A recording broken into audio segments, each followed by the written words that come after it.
Broadcasting live from the IRSMedic studios, it's Parental Advisory. Welcome to Parental Advisory. We are on part 2 of our 3-part series.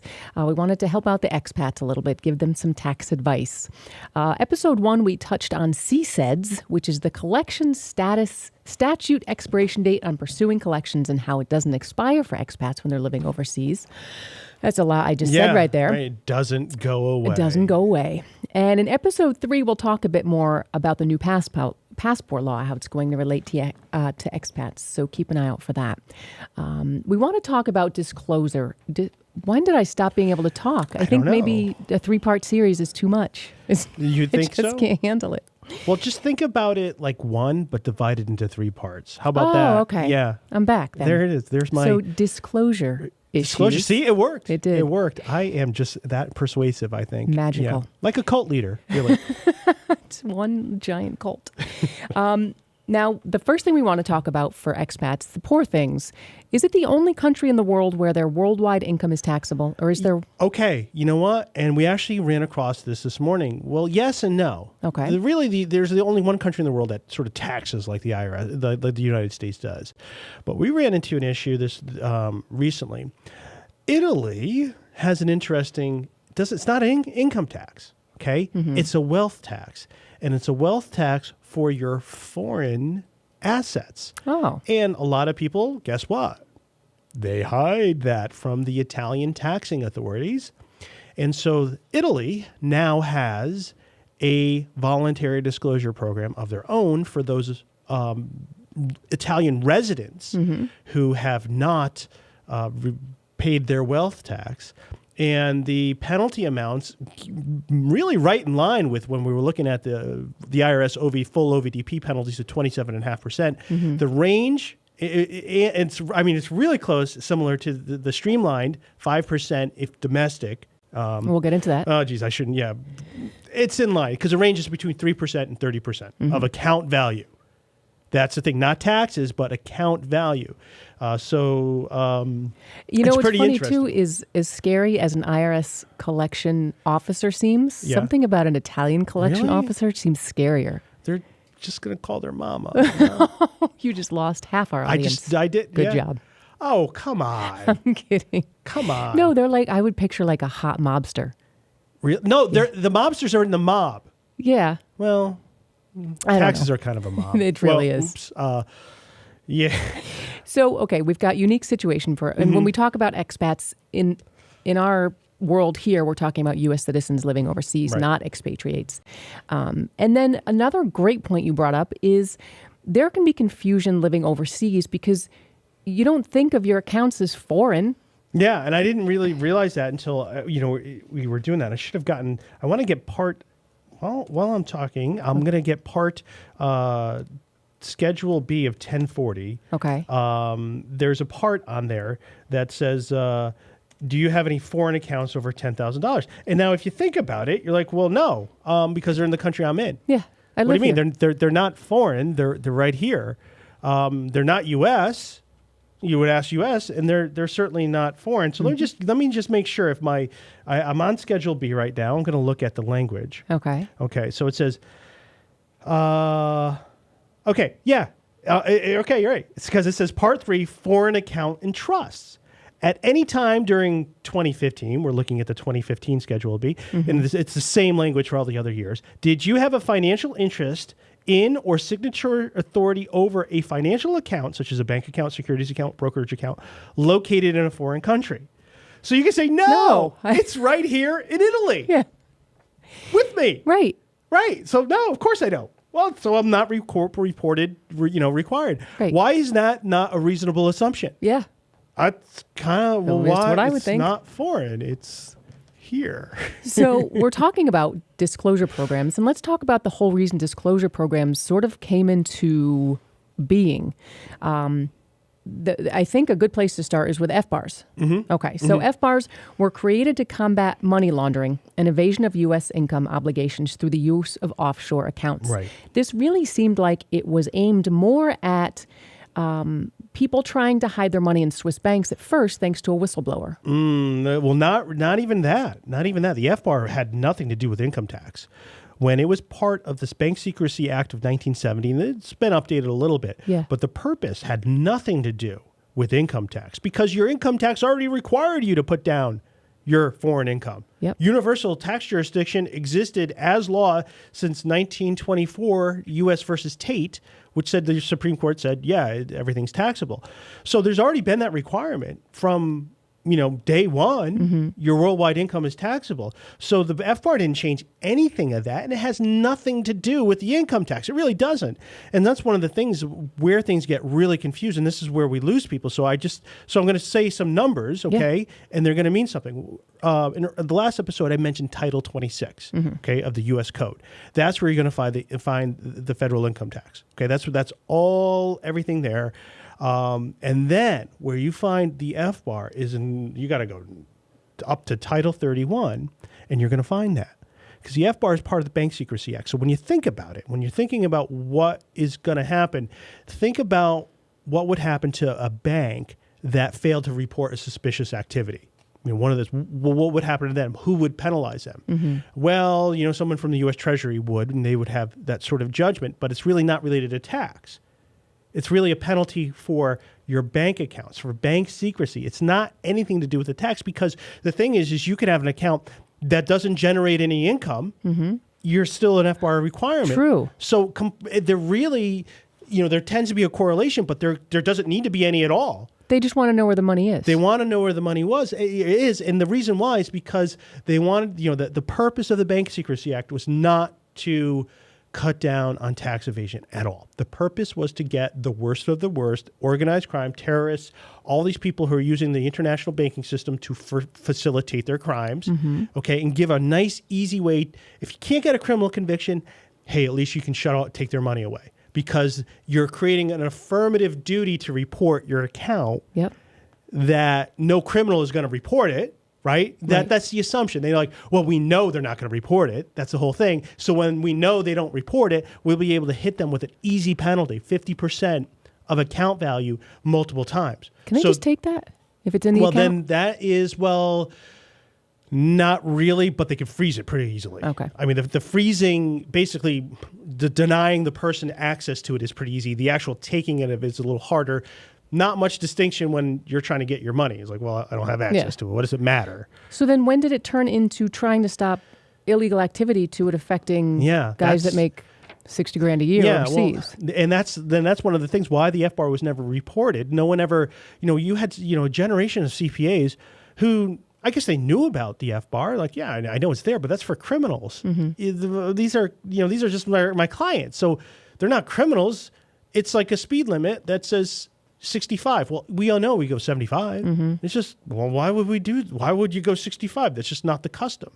So for years, people, if they knew about the FBAR, didn't file it. And then just a lot of people didn't know about it. It's like, well, why would you need to do that? Who cares? You're reporting whatever you're reporting. It has nothing to do with taxes. And the IRS, it was there and the IRS didn't even do anything about it. I've been trying to find some research about FBAR penalties assessed.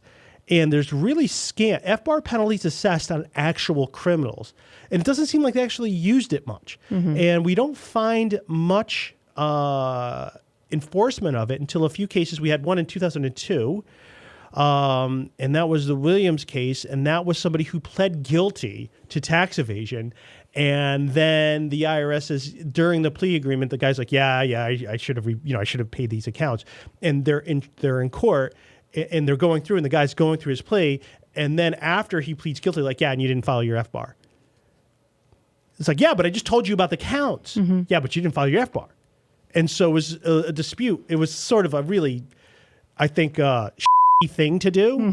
The guy, you knew about it. You knew about it, all his things, and it's just because everybody didn't go over all their loose ends. You guys come around and sneak in this thing, and it's just a disgusting case that went to, that was, I believe, the case, the government won, the government lost, the government won. And I think that's where it is. I don't know if it's going to go to the Supreme Court. It's a really shitty case. We have another one, McBride. And I talked to him. I was lucky enough to talk to John McBride. And he told me what happened in the case. He did nothing criminal. Actually, people stole money from him, but he represented himself, and he got frustrated at the IRS's incredible stupidity. So he mouthed off to the wrong person who it didn't have anything to do with the previous stupidity. So like, okay, smart guy, this is what we're going to do. And he lost his money by someone stealing his money. And then the IRS says, yeah, and you didn't report the account, which is somewhat absurd because he didn't have control over the account. That's why the person was able to steal the money. And it's just a whole, his attorney did a great job. His attorney was not even an FBAR attorney. He was a family law attorney. He was a friend. I read the brief, excellent brief. Yeah. Did a fantastic job. And basically the judge just copy and pasted the government's brief as its decision. It was completely bogus. And again, huge decision against somebody who you ain't going to get it. Right. You're not going to get it. You guys were just being complete dicks. Yeah. That was really very what it non-willful. is. Yeah. Yep. So to specify exactly with FBARs, all U.S. taxpayers must annually file a report of foreign bank and financial accounts disclosing interests and accounts held outside of the U.S. where the total balance exceeds $10,000. And keep in mind, some people think, well, I've got $3,000 here, $3,000 here, $4,000 here. I don't have to report that. You do. Yep. It's the total combined. Yeah. And that number hasn't changed since 1970. No kidding. Yeah. It's so funny. They usually add it. Like, No. They just think that $10,000 is that magical amount. And again, this is, the FBAR is part of the Financial Crimes Enforcement Networks. Mm-hmm. Crimes. It's a criminal form. And that's what's criminal about this whole system. You're assuming everybody's a criminal who with an overseas account because they have to file a criminal form. Mm-hmm. This is so messed up. It's so messed up, and it's just something that for the most people, it doesn't affect them, so they don't care, and they just want to, whatever. I don't have to deal with it, so whatever the IRS is going to do, they're not bothering me, so I'll let it get away with. But it's pretty crazy what's going on, and that's what this whole FBAR stuff, this wildness and sort of arbitrary nature of how they're assessed and the courts are upholding these incredibly stupid FBAR penalties in a lot of cases. And that's why when we look at the offshore disclosure programs, most people, it used to be, you entered into a voluntary disclosure program when you did something criminal, okay? Now it's changed because most expats, they're not doing anything criminal. They just didn't know. Right. They didn't know that the government is so freaking crazy. So they're not really at risk for prosecution. And by the way, there's no way they can prosecute them all. Mm-hmm. Really? You're going to get all these people? Yeah, let's see. The IRS estimated in 2002, less than 20% of U.S. taxpayers complied with the reporting obligations. Yeah. So that's a lot of people and how many of those were willful that didn't do it? Oh, yeah. A couple percentage? Yeah. I'm surprised it's actually that high. It's 20%. It's actually, that's actually... well, that was 2002, don't forget. Yeah, so but I'm still, it was just, still, it's something, it's still something people are having a hard time getting around because they don't see the evolution of how all these horrible systems have been growing together, then they intermingle, then they overlap. And, one of the things is like, well, people are like, well, come on, what are you talking about, Anthony? Title 31. I know the IRS is administering this, and you just said that's Title 31 and Title 26. And it's like, I know, and that's what's crazy because guess what? The Financial Crimes Enforcement Network, the people who are supposed to enforce the Bank Secrecy Act said, yeah, you know what? We don't have the resources for that. So IRS, you guys have that whole administrative team. Why don't you guys do it? Because we want to really go after the big criminals who we never assess willful for penalties against, right? Mm-hmm. Whatever they're doing is so important. So they just dumped it onto the IRS. And the IRS says, okay, sure. We're in charge of Bank Secrecy Act. We're in charge of healthcare. We're just in charge of everything, and that's sort of where we've gotten to, and some of the complete insanity of this. So what they did is they created what they called originally was the Offshore Voluntary Compliance Initiative. That was in 2003. That's right, and nobody even knew what that was. No. And then it grew from there, and basically what they're trying to do is trying to entice people to report by removing or lessening some of the penalties. Is that right? That was, and then there was a last chance initiative too, but it really wasn't directed. It wasn't really directed to taxpayers. That was still, I think I was taking the book. I just started I did just finish the bar exam, and I just started my practice then, so I wasn't even aware of all of this. We didn't, really wasn't anything going on. It was in 2009 with the Offshore Voluntary Disclosure Initiative that was a function of the UBS scandal that broke when the whistleblower. Well, there was a whistleblower, and then there was also somebody who was caught with the diamonds at JFK Customs with in a toothpaste tube. Can we do a podcast on that? That sounds fascinating. Yeah, and so then I talked to the oh boy, I can't recall his name. He's practicing in Miami. I talked to the attorney who created that whole initiative. Yeah. Now he's in private practice, and so he's sort of he's on our side now. And I would say him and I are on the same page about a lot of things, and it's like, and you're the one. Look what you did. But it made sense. Yeah. It made sense with the knowledge people assumed.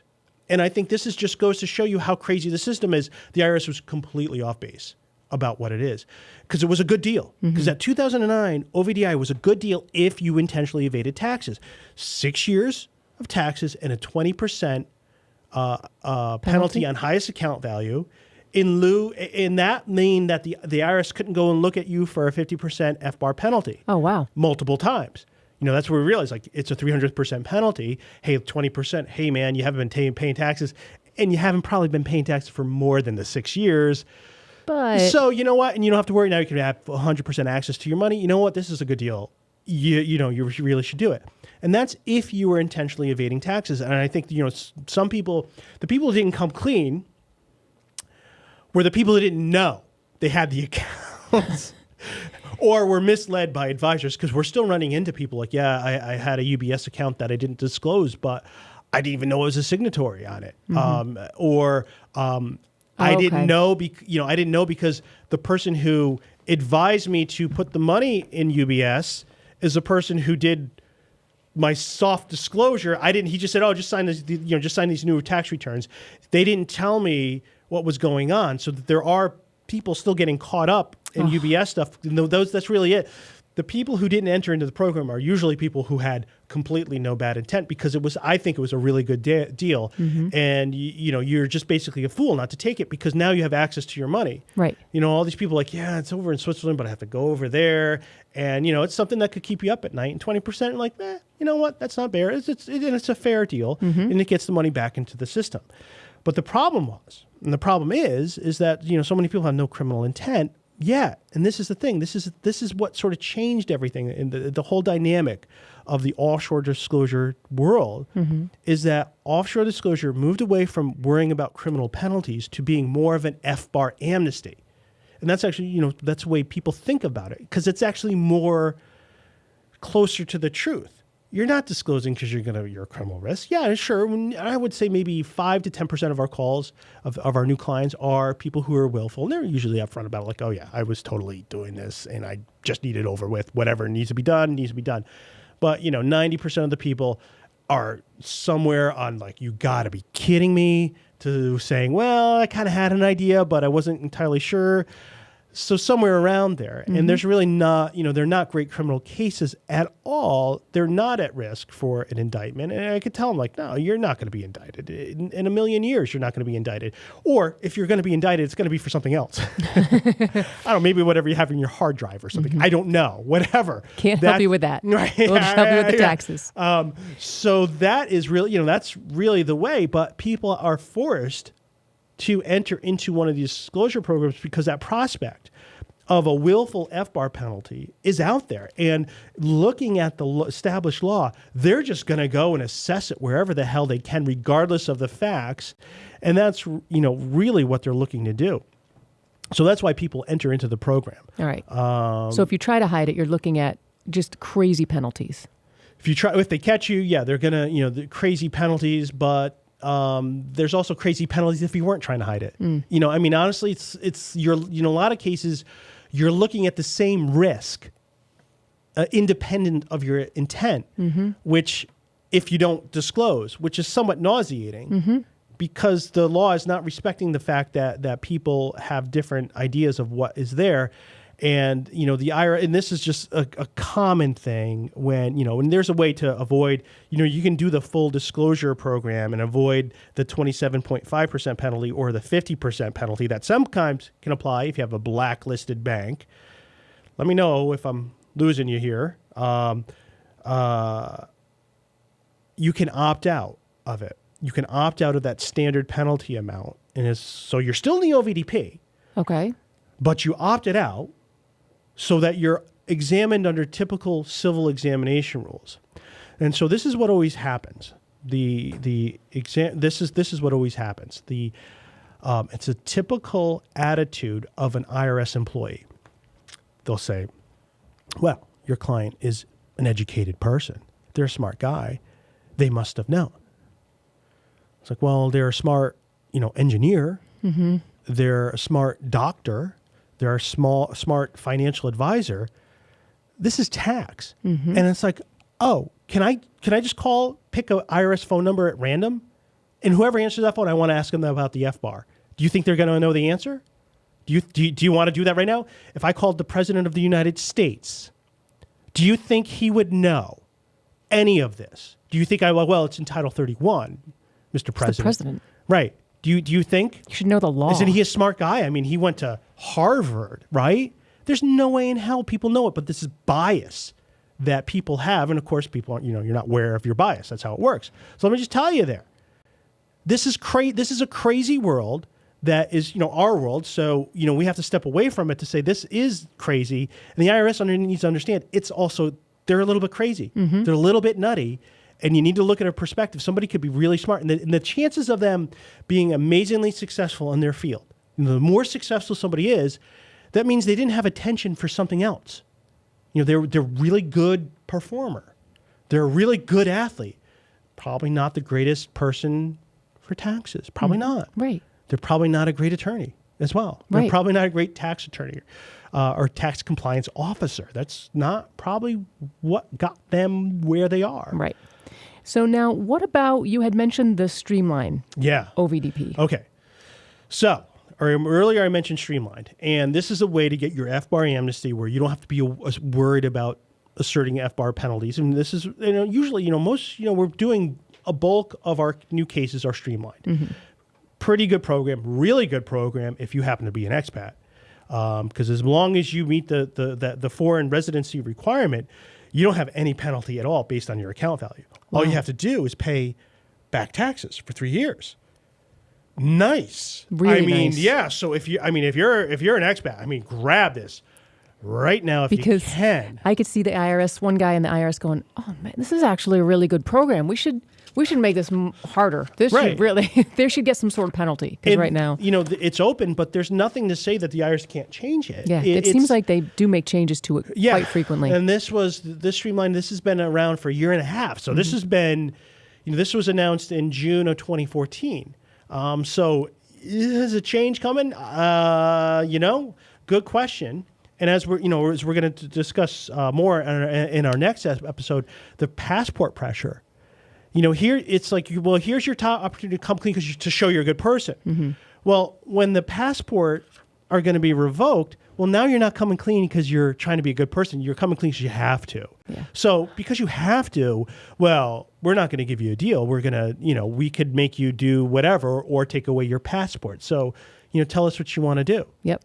And then the last thing I want to talk about quickly is a very frustrating situation you brought up where, let's say you want to do Streamline, but the thing with Streamline is when you pay the taxes you owe, they have to be paid in full. Right. When you're doing the program, you have to pay your taxes in full. Okay, the Streamline. So you have 3 years of taxes. Now, for most people, we haven't run into very few situations where we've run into a situation where the person can't pay that bill. You have your foreign income exclusion, foreign tax credits, and usually there's not a lot of unreported income on it. So it's not an issue. However, there's cases where in the past 3 years, somebody might have had a lot of money. They sold something overseas, had a huge capital gain. They didn't realize they had to pay taxes on it. They had the money, and now for whatever reason it's gone. There's lots of things that can take your money away in this world. There are. Mm-hmm. There's no guarantee you have money today that's going to be around in 3 years. So there's people who wind up with tax bills for the 3 years, and they would 100% qualify for the program. Their issue is they have no ability to pay it. So the IRS will say, well, because you can't pay it, we're not going to process your streamlined submission. And then you're going to say, okay, well, what are my options? All right, well, you're going to have to go into the full offshore voluntary disclosure program, and that has the 27.5% or 50% penalty if your bank is blacklisted, okay? But worse, and in addition to that, you have a 8-year look back period. Oh. Okay? Now, this is where it gets crazy, because now the IRS has more work for themselves to do, because now they have to process this 8 years of return. Mm-hmm. But for the taxpayer, well, they have to find someone to do 8 years of returns. And if they had that gain, I'm going to tell you, their compliance work is going to be pretty crazy. Mm-hmm. There's going to be some really complicated foreign tax reporting to do aside from the FBAR. Like, we're going to have Form 5471 for foreign-owned corporations, mm-hmm. maybe an 8858 partnerships, 3250 trusts and all that stuff. Then the retirement is foreign retirement we talked about. Yep.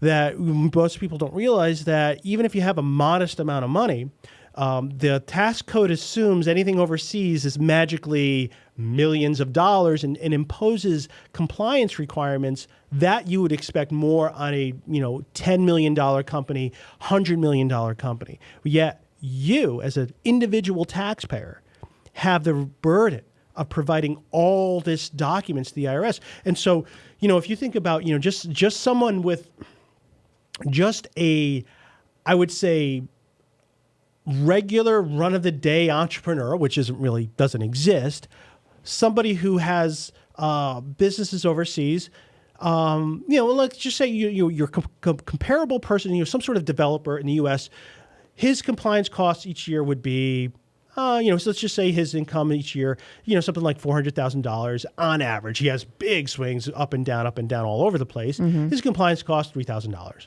okay? For someone overseas, you could see a compliance cost go up to $15,000 a year, maybe more, depending on how much trading is going on, what it is. So now you're taking that $15,000, let's just assume, right, and multiplying by 8 years? 8 years, that's your cost to get it done. Well, now, so that's $120,000 in compliance costs. Well, the person doesn't have the money to pay 3 years of taxes. 3 years of taxes. So what makes you think they have what? I mean, where's the IRS getting this idea that the people who don't have money to pay 3 years of taxes will magically have the money to pay an amount vastly more than that to attorney fees and CPA fees? They don't have the money for that. And then they'll say, then when you're saying, well, IRS, I don't have the ability. Okay, let's assume that I have a rich uncle that's going to pay all my compliance fees. Well, I still don't have the money to pay you in full what I owe because I didn't have the money to pay you 3 years of taxes. I don't have the money. I certainly don't have the money to pay 8 years of taxes plus a 27.5% penalty. Right. Or 50% penalty. And then the IRS will say, well, you can opt out now.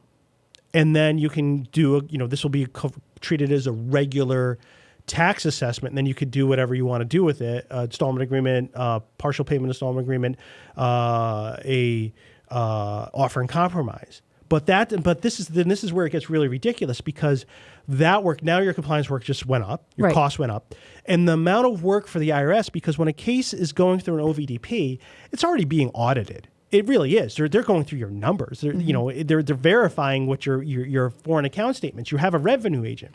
When you opt out, it's elevated to an even higher level revenue agent, where there's very few in the country, and we're pretty much familiar with every opt-out auditor around. I mean, that's how few they are. They don't have the resources. You're wasting their time doing elaborate reporting for a bill that is never, ever going to be paid. I just, we have these, we have a few of these cases. I'm just shaking my head. This is so phenomenally stupid. It's like, why don't we just agree we owe you $100 million? Yeah, $1 billion. $1 billion, because the client, there's no way they're going to pay it. Right. It's over, and it's just ridiculous. And they're still going around, they're like getting down to the nitty gritty. And then when you opt out, because your taxes, because when you go through the regular OVDP, when you go through the streamlined, everything is a Title 26 debt. Okay, even the penalty you're paying, if you are paying 27.5%, they convert that into what could be a Title 31 FBAR penalty. They transfer that into a Title 26. So everything's tax. Okay, when you do the full OVDP, okay, it's all tax. But when you opt out, if they do decide to assess FBAR penalties, that becomes a Title 31 penalty. Mm-hmm. So now there's this penalty that could be non-willful, $60,000 a pop, or maybe there's some willful in there too. And we've seen some crazy willful assessments of people. Well, you were a smart guy, Mm-hmm. you just oh God, it's sickening. So now they have a Title 31 penalty that they can't collect through their normal ways. Right. Okay, they have to sue the taxpayer in federal court. So they're going to waste the federal court's resources to get a default judgment, assuming it's a default judgment, against someone who's not going to pay it anyway. That's friggin' ridiculous. Yeah. So this is really where it's like, man, I'm hoping the IRS is listening here, because there are these situations where people run out of money and you're not helping them get into compliance. Mm-hmm. You know, the money's not there and they didn't do anything criminal. You're not going to charge them criminal. You never will. And you're creating way too much work for yourself, and you're complaining far much of a compliance burden, a complete waste of resources. And when you look at, they brag about their $8 billion they brought in with all the programs. Most of that, and a lot of that's fines. We looked at that, and I think our research was a lot of that was fines. That is pales in comparison. If we discussed earlier, the IRS could easily collect $125 billion if they required third-party reporting of non-U.S.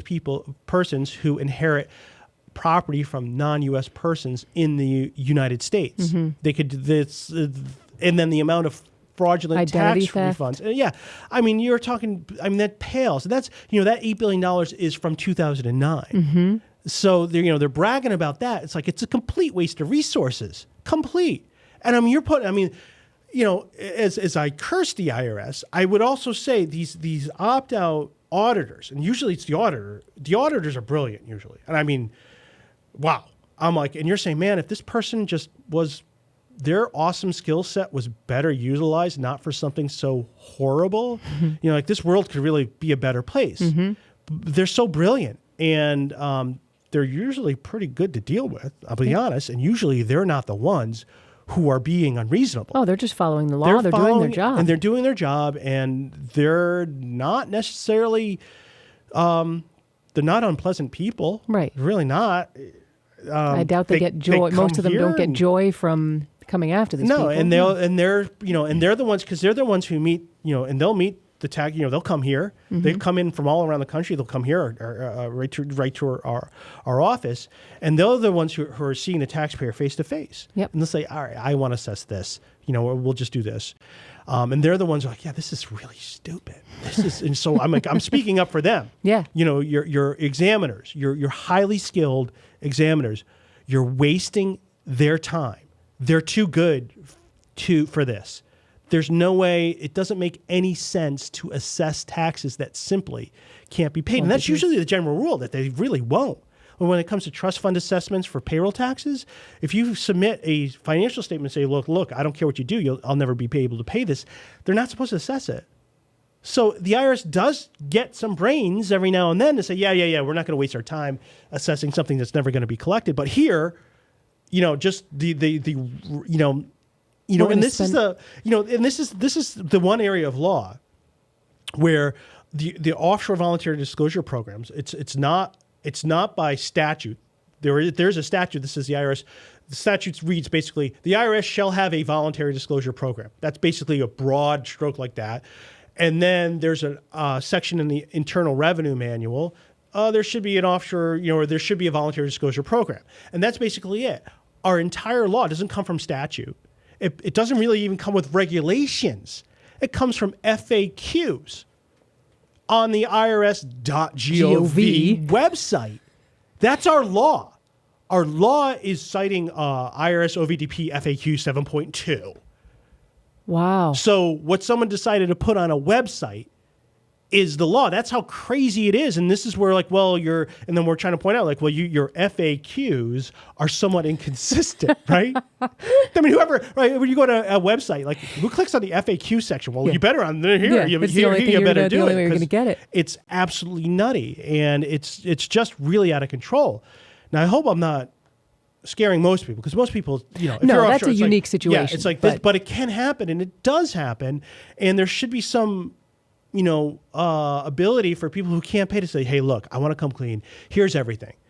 I don't have it. What are we going to do? What do you want me to do? You want me to you want me to be begging on the streets of Bangladesh? Yeah. Is that what I'm supposed to be doing? And the code allows you a reasonable lifestyle. If you owe a tax bill, there are they look at your reasonable collection potential, which gives you allowances for your housing, utilities, for a car. You actually can have you're actually allowed a car payment of over $400 a month, pretty much everywhere in the United States. Wow! Even though you're owning the car, you're going to have a car at the end that you'll own 100%. It still allows you. It allows you things, and you can get things that normally you could even get private school tuition allowable if you could prove it's necessary, like the child has special needs or something like that. The school is well suited for it. There's a whole bunch of things you can prove to the IRS, like, hey, look, I know I owe you this, and I'm making money. I'm not saying I'm making money, but I don't have a leftover once you take a look at all my reasonable living expenses. And that's the rule. So why are you going to assess something that you're never going to? Never, ever going to get? Even if you gave the person zero allowances. Right. Even if you took everything they had, you still wouldn't get it. Right. But you're still bearing down on them like they are that, and that assumption that they are that international mastermind. And so you see how far we get away from the Bank Secrecy Act? Yep. Where was our terrorist financing in this? Where was our international organized crime? Where did that come into conversation? Nowhere. No. Nowhere. And so the whole reason the program was created has nothing to do nothing has to do anything with anything. It's just the evolution. The evolution. If you give the government an inch, the federal courts are going to say, oh, well, that's endless discretion. That the courts, in their deference to administrative agencies, have created essentially no boundaries, and any boundaries that exist tend to be superficial and change. Yep. That's really what it is and anyone thinking of being a federal judge, when you're there, and it'll change because the whole culture changes your mind once you become there, that we're at a point where a website determines what someone typed into a website has the effect of law, with $1 million swings in what could possibly happen. What someone typed in HTML. Right? Yeah. I mean, that's what it is. Yep. So just think about how out of control are the courts. There's no review. No. And that's why I think these expats need to take advantage of the voluntary disclosure program. Like we said earlier, who knows how quickly they're going to change their mind and go, oh, you know what, this is too good. Exactly. And that's the thing. It's like there's no guidance to say, well, you don't like it, don't do it then. Mm-hmm. Right. You take it or leave it is your choice. So there's nothing to say. There's nothing for them to say they have to keep this open. They could say, we decided, we kept this open long enough. So everybody, we're going to make you all go back 8 years, and we're going to hit everyone with 50% penalties, or whatever they want to do. If you don't like it, then you can gamble. When you gamble with the IRS, you don't generally win. So whatever you want to do. Yeah. And when you know that there's sort of a loose cannon, and who they decide to prosecute does not, in my experience, who gets the indictment is not necessarily the person who's most guilty. It's a weird sort of chain of events that leads to an indictment, and usually starts off with, either someone convincing the IRS a case is easy against you and they're going to be their star witness, or you rubbing the IRS the wrong way. Yeah, and that is easy to do as well. Now, what we want to talk about in part 3 of our expat tax problems, I know we've talked about CSEDs and disclosures. Now, how does this all sort of come to a head? It now comes to a head in that the government can potentially take your passport away if you owe more than $50,000 in taxes. So we'll talk about that in part 3, and we're also going to really get into some details about how quickly that $50,000 can add up. That's right. So join us for that. Look for part 3. You can go to IRSMedic.com for more information or ParentalAdvisoryShow.com as well. Thanks for joining us. Thanks for joining Parental Advisory, hosted by Anthony Parent, produced by Claudine Gindel, that's me, engineered by Chris Chen. For more podcasts, visit our website at ParentalAdvisoryShow.com and like us on Facebook to submit story ideas. We'd like to thank our sponsors, IRSMedic.com, the law offices of Parent, and Wynn, LLP, real tax attorneys for tough tax problems.